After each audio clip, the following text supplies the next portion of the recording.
The road to Scottish Summit starts here. This is the Power Platform Podcast. Join Rex de Koning, Ana Inés Urrutia de Sousa, and Paddy Byrne as they talk to the Microsoft community about their stories. Hello and welcome to the Power Platform Podcast. I got the name of the podcast right, Anna. How's that? You did it right. I got it right. I got the name of the podcast right. Great. First one. So the Power Platform Podcast, and this is the road to Scottish Summit. I'm Paddy Byrne, and here's my co-host. Hi, it's Anna. Nice to be with you today. And today we're joined by Kelly. Kelly, do you want to introduce yourself? Hi, I'm Kelly. I'm functional consultant in the industry, experience in marketing, and I'm from Liverpool. Oh, you'd never guessed with that accent. If people say that I haven't got a strong accent, but then others who obviously aren't in the city, it's probably comes across quite strong. Honestly, I didn't notice. I have a harder time understanding Paddy than I have understanding you, but that speaks about my limitations. A more than Paddy way of speaking. So thank you very much for being today with us. We're very glad to have you. We've been doing some investigations about yourself and what you've been doing and what do you like. Well, what do you like? Yeah, I guess we did that.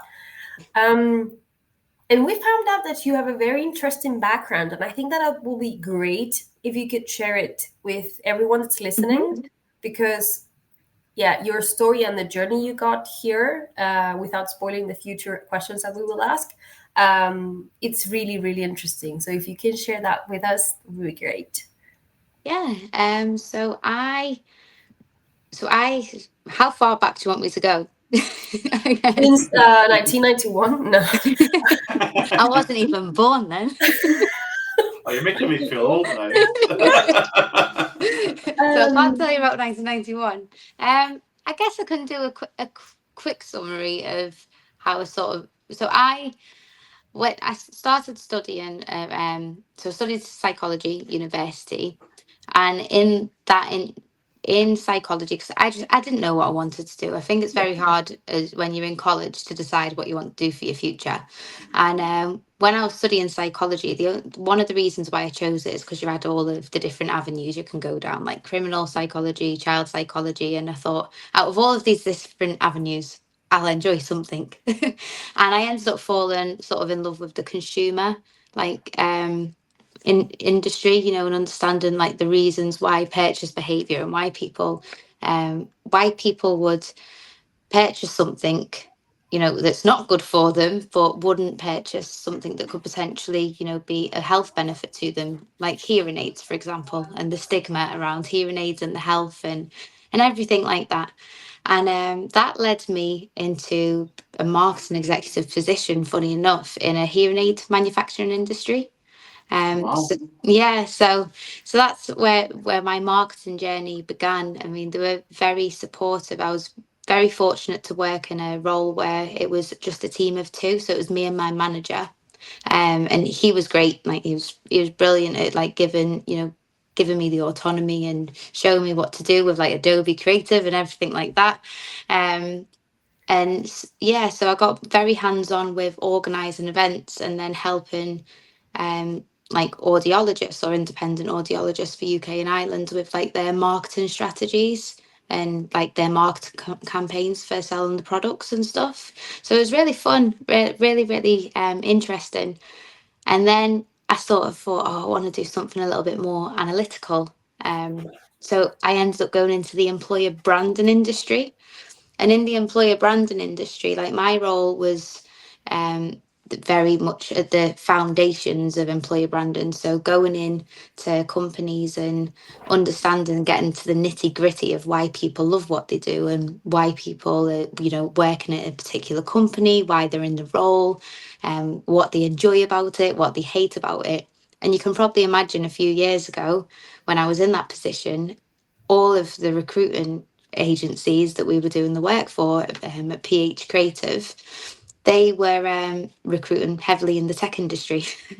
So it was all the tech individuals that I was speaking to on a daily basis, and I was thinking, oh, I'd love to be able to do something, like what these guys do. They seem very passionate about the role and enjoy it and the flexibility and stuff. And I didn't think having a psychology degree that I'd actually be able to get into tech. I didn't think it was possible. I always had my understanding of tech is going to IT, going down that route, getting into the industry that way.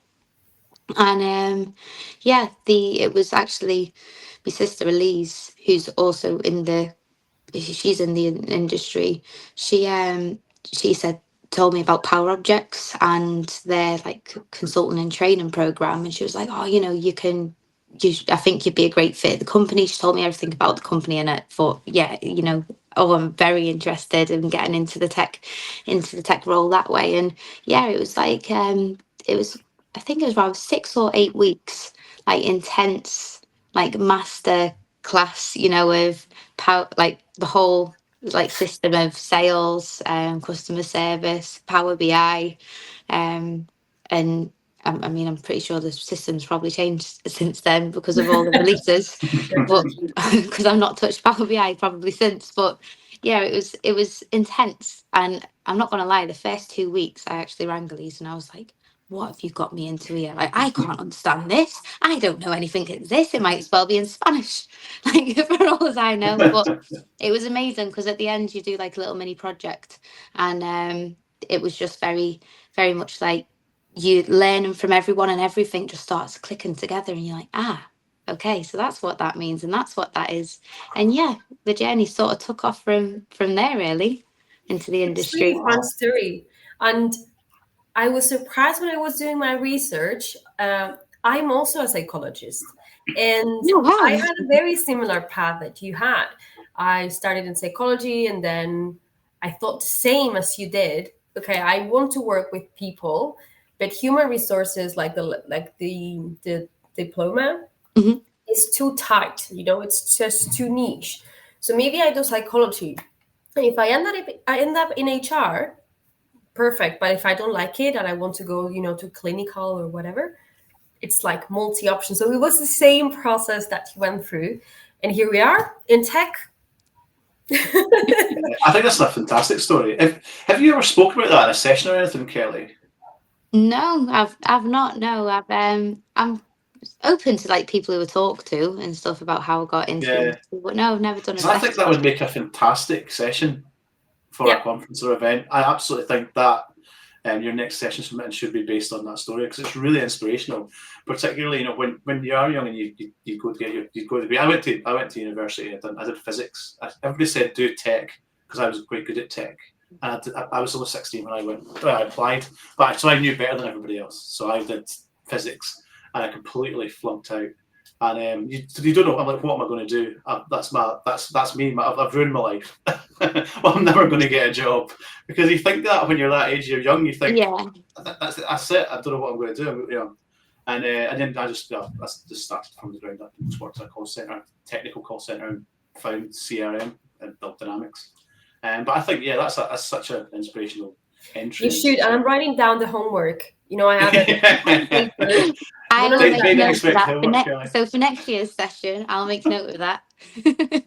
Yes, please. I think it's something meant to be shared. A lot of people believe that without a background on a system engineering background, you cannot. Mm-hmm. And we're seeing time and time again that this is not the case. If you have the business knowledge and the appetite to learn, that's all you need. Yeah. I mean, and Microsoft make it so easy to learn. Like, let's be honest. Like, I've never been in an industry where there's just so much information at like your fingertips. Yeah. And the thing is, you're never alone as well, because you have that community. And you have, even though it's not coming from Microsoft, if you find that you're out of depth, or you feel out of depth, then you're not just out of depth all alone. You've got a whole community to look at and be in contact and build relationships with and help you out. And you know what? That's one of the things when like I was talking to everyone in the tech industry, that's one of the things that sort of stuck home a little bit with me, because they were saying, I mean, I've seen it for myself now, being in the industry. You go on LinkedIn, someone asks a question, and the amount of people that will respond and say, "Have you tried this? Have you done?" I just think it's fantastic. It's such a good community to be part of. Very good. But don't spoil. We have more questions coming. Okay. Patty, go ahead. Yeah. So what you've talked about, you work at Power Objects, and you're a functional consultant in marketing. What do you do in your day-to-day role, both professionally and then also can you touch on some of your community work? Yeah, so professionally, so currently I'm a lead functional consultant now. So after the project, after the training, I went onto a project which was very much marketing, and that allowed me to completely understand, the marketing platform. And then we started to do like different, spread out into a few other work streams. And then, I've just been put on, like, most recently as a lead on so day to day, it's your typical, you're gathering requirements, understanding them, helping sometimes with the acceptance criteria, because I think sometimes even that, understanding the gaps, that's what I've now started to learn, is it's not always just the one sentence that's being asked for. It's, oh yeah, and we meant this as well. So so teasing out the gaps, and building, and it's the build that I absolutely love, and the satisfaction that you get from when you actually test something and it works the way you expect it, and if it does it first time, it's even better. It's like, oh yes, you've got it. Yeah. But yeah, I mean, it's only, I'd say, in this project recently where I've been sort of getting into the depths of Power Automate and starting to work with that now, because all of the other stuff that I've been working on has been, like business rules, business processes, and all of the flows or the model driven apps. But yeah, the Power Automate, that is their I'm learning and I'm getting there. I'm definitely not an expert yet, but we'll see how that goes over the next couple of years, I guess. So yeah, that's sort of me day to day, with the build requirements, and I'm going on I'm just getting ready for a UAT, so like training on the project that I'm on. So I'm actually I'm getting on a plane for that one. So it'll be the first time in 3 years that I've sort of left. So that'll be interesting. Seeing people's faces and face to face, because I work remote. I'm very, very fortunate, I guess, working remote in this. But then I think it's norm for this industry. I don't know. Yeah, it's now. Yeah, the flexibility is really good in this industry, because you can go and do something, and as long as you get doing the work and you're available between certain times, most companies understand that you do have a life outside of work as well. Yeah, So. I mean, I just can't get over the fact that I can drop the kids off at the school, and then it's like, yeah, it's fine, and I can go and just pick them up, and it's fine. Which is completely reasonable, right? Why shouldn't you? But some industries are a bit more advanced than others, let's say. Yeah, definitely. But yeah, so that's it, sort of in a day-to-day job. And then with regards to like the community, it was a Scottish Summit event that got me into more of the sessions and the speaking. So it was last year was my first attendance to a community event, and it was fantastic, great first experience. And just seeing, I think what overwhelmed me was the amount of people. Like, you don't realize when you're at a desk or when you're in a company of how big the industry is, and how many people are actually around you for support, and not just in the company that you're in. So that was an eye opener, definitely. And then I've been writing blogs. So I actually started writing the blogs when I went on maternity leave.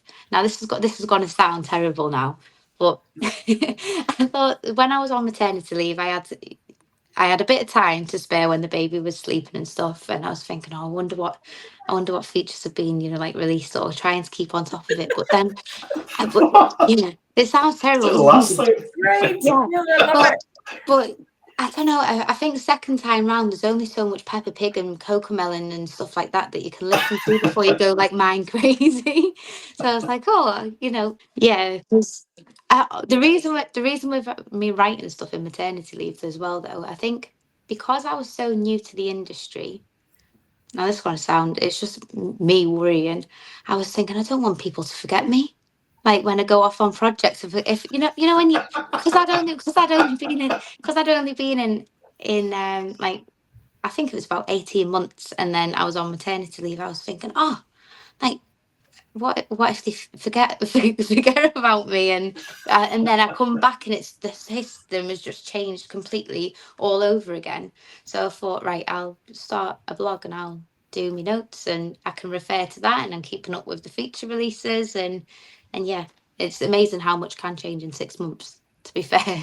So Yeah, your blog is very impressive, and I love how it looks. How you build it up. It's very appealing to read. I wanted to thank say you. something. It's good that you did this stuff during maternity leave, because if you just do baby stuff, I would think you go crazy, right? Yeah, All day definitely. songs and no. You, You answered already, but I'm going to ask you again. Your involvement in Scottish Summit during like the previous years and the previous editions, mhm. besides what you just shared, is there anything else you would like to add?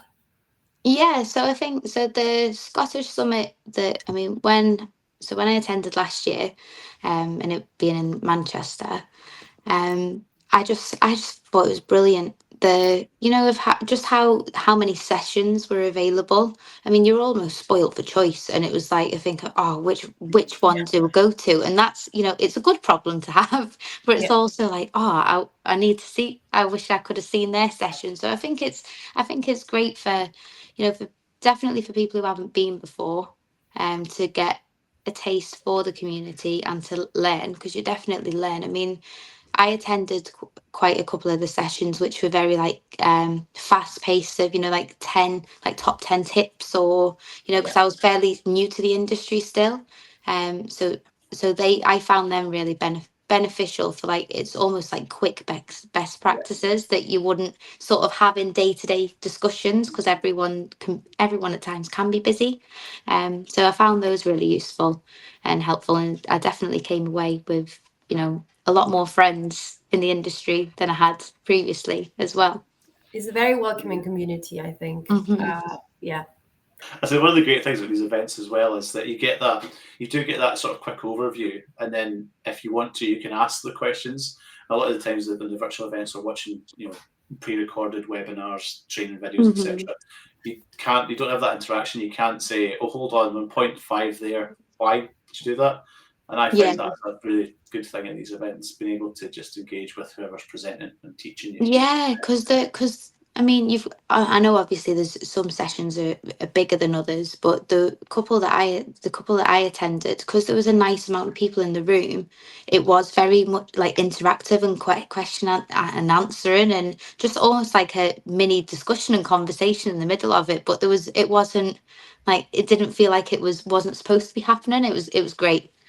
Yeah. Yeah. Very relaxed. That's a good, Yeah. And session. even, I mean, the session that I held last year, because that was on more of the taking my sort of learnings from the real world of marketing and what I found in the job day to day and how the system can help it.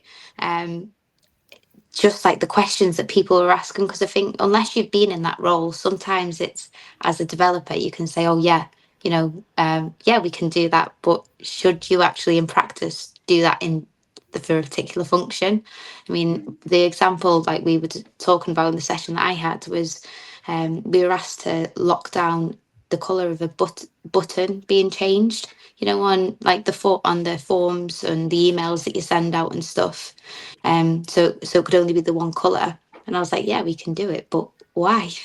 Like, why do you want to lock the button so it's only one colour? Like, what happens for like LGBTQ days, or Sad Monday, or Cyber Monday, the Blue Friday, and sorry, Blue Monday, not Blue Friday. But in those little instances where you actually want to be able to change them, or Valentine's Day. So yeah, it was good discussions and learning. Even as I was presenting, I was still learning from people in the room as well, which was great. So it's a sort of a two-way street, not just like you given like sharing your experience, you actually get that engagement back and learning as you're presenting, which is good too. And it's a good confidence like boost for presenting, because you're presenting to people day to day, but it's a different type of presentation, and you know, it just helps with those skills as well. Excellent. So what's your involvement in Scottish Summit this year? So this year I'm going to be attending. So I'll be attending the session. I've actually got family in Scotland, so I'll be using it as a good opportunity as well to go and see them, because my dad's Scottish. I used to live in Scotland as well when I was younger. So it'd be good to go back up to the Highlands. Are you going to be attending for the whole weekend then, or are you just going to the one event, or are you doing the? Yeah, I'm gonna go for the weekend, and then but probably make it a week if I can. Yeah, that's the best thing to do. Yeah, absolutely. Good. So we'll see you there. I mean, we will. Yes. We're seeing you here, but we're going to see you in person there. That will be great. What is one of the things that you're most looking forward from the event? What do you want to learn or experience, or what are you expecting from it? I think probably for me, I think it's more around the Power Automate. I know everyone's probably thinking, oh, Copilot and AI and everything, but because it's a hot topic, if you don't say Copilot once a day, are you even in the industry? But yeah, I'm looking forward to the Power Automate sessions, and and learning like a little bit of tips and best practices around building those flows, or complex flows, not just your usual like triggering an action. Like if there's anything that's quite complex, I'll be definitely attending those ones. I do believe like Power Automate. I'm a Dynamics HR person, but Power Automate is one of my favorites like platforms that we have in Power Platform. And it's very important to learn about it if you're going to prompt after using Copilot. So Power Automate is one of those things that you need to know how it works to be able to prompt it with the Copilot. So I think it's the exact good thing to do. Yeah. Good. So I'll see you in the Power Automate sessions together. Definitely. Yeah, I think Power Automate, I mean, just about every implementation that I do within Dynamics or Power Platform has an element of Power Automate in it. You've got to know it. Yeah. Even if you're not building flows, you've still got to know how to explain how a flow's built to whoever is going to build it. See, because I could, if you asked me to do, the classic like process flow, or the like using the old system, I can do that and I can get it to work. But but I didn't. The best part of it was the consulting and training program focused on Power Automate and the new Automate, and I never learned that system. And it was because of the project that I went on to had a few of them, and I could understand. But it's just a Power Automate. It was my Achilles heel for a little bit, and I say I'm starting to get there now with it and get to grips. Maybe I've avoided it for as long as I possibly could in some ways as well. I was like, oh, do I need to know that? But yeah, I've took the jump, as they say. Kelly, you'll never walk alone. We're going to come to Scottish Summit. Sorry, I couldn't resist that. Good job, I'm a Liverpool fan and not an Everton. Yes. I don't know. We did a research. We know you're a Liverpool fan. Yeah, we did a research. Someone told us you're a Liverpool fan. So I said it. I promised myself I wasn't going to do any bad jokes. I couldn't do that. We talked about Achilles' heels and yeah.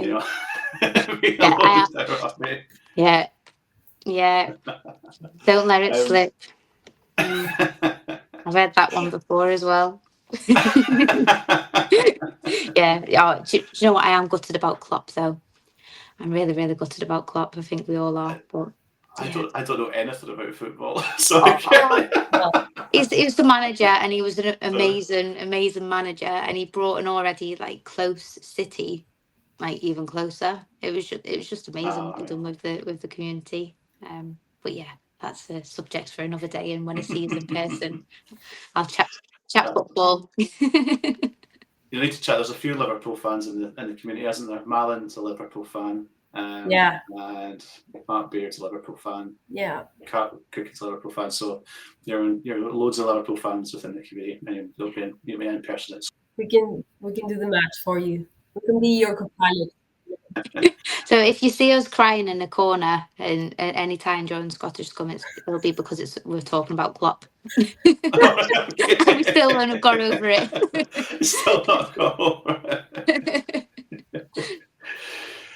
Okay. There was another question I was going to ask. What? So you're involved in a user group as well? You mentioned. Yeah. I just wanted to dig a wee bit more into that. Yeah. So in January, I was asked to present. So Malin, Pauline, so Malin had approached me to present for the CDX, the community user group. So I ended up presenting on there, and then after I'd presented, they reached out to me and just said, "Oh, would you fancy helping us out with some of the the like you using the system, of like the day-to-days of the group, really, of creating the events and like helping with the blogs." I mean, I've only dipped my toes into it yet, but yeah, it's been good to just be involved in like conversations with them like on a regular basis outside of work, where it's just because quite a few of them are involved in the marketing as well, and marketing's quite niche. So yeah, just being able to touch base with people who are also, having similar struggles. And then I've also, in outside of the community, I've actually got Megan Walk. She's like mentoring me. So she's been a great help in sort of, giving where if I've got like really stuck, or she's trying to help me work towards the MVP, albeit I've not posted probably as many blogs as I could have done the last couple of months because it's just been chaotic at home, shall we say, with the kids. I will stop you there because I don't think like the amount of blogs is what it counts. Is the quality of the work that you bring to the community, and you're sharing an amazing story, and you're knowledgeable in what you do. You're supporting the user group, so don't worry about the amount of blog posts that you do. That's not the main point. Yeah, more underneath. That's good for me to know then, because I see some, there's some people in the community, the blogs that they write are fantastic, but they've got like knowledge fountains, like the amount of information and content that they get and they can post. But I've just, it's been a bit chaotic. I don't know if you've seen one of the last blogs that I had. It was just like with the kids and their health. It's been, I'm not even joking. In February and March, I must have spent about 40 hours in A&E, like just waiting, and that's before, because it was like one in, one out, one back in again, and one out again. So yeah, but we're finally on the normality. So I might have a bit of time to start writing the blogs again. The thing is, the best thing to do is just take it in your stride. The MVP thing. The best thing that someone said to me once was, it's not a certification that should be like worked towards. It's an award for what you've done, and you've enjoyed doing what you're doing. It's not like a Microsoft cert that you should get and you must strive to get. And some people say it like that, and some people do that, and it works really well for them. But I find just do it for the love of it. And it'll come. And I think that for some people it works posting blogs. For some other, it works videos. It's not that we have a unique path to get there. It's more than the fact of just working towards the community is what will lead you to that path, I think. Yeah. Oh, that's good. It sounds like you're doing loads anyway. I wouldn't worry about it. Is there any more questions, Anna, or should we sign off? No. I don't have any more questions. I'm very excited about the fact that you're a psychologist. I love it. I'm looking forward to see you in person to have a conversation. I don't speak football language, but I can speak psychology language. We can. I speak about Freud, no problem. Will do. So yeah, thank you very much for being with us today. But I will hand it over to Patty. Oh, thank you very much for having me. Yeah, thanks for coming on, Kelly. We've not got Rex with us. He usually does the bits at the bottom of the screen. He's celebrating. He's celebrating his MVP. So this will probably be once the news is out. So congratulations, Rex. It's so well deserved. He's an absolute legend in the community. So we're missing him tonight. But if you want to come on the podcast, it's scottishsummit.com/podcast. Anna, where do we get tickets? Where do we get the tickets? I always Tickets forget for about Summit. these things. It's coming.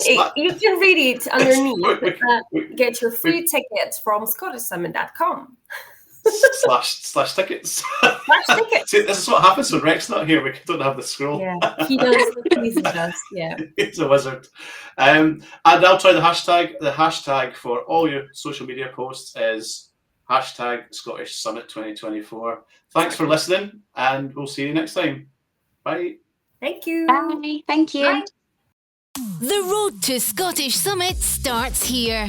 This is the Power Platform Podcast. Join Rex de Koning, Ana Inés Urrutia de Sousa, and Paddy Byrne as they talk to the Microsoft community about their stories.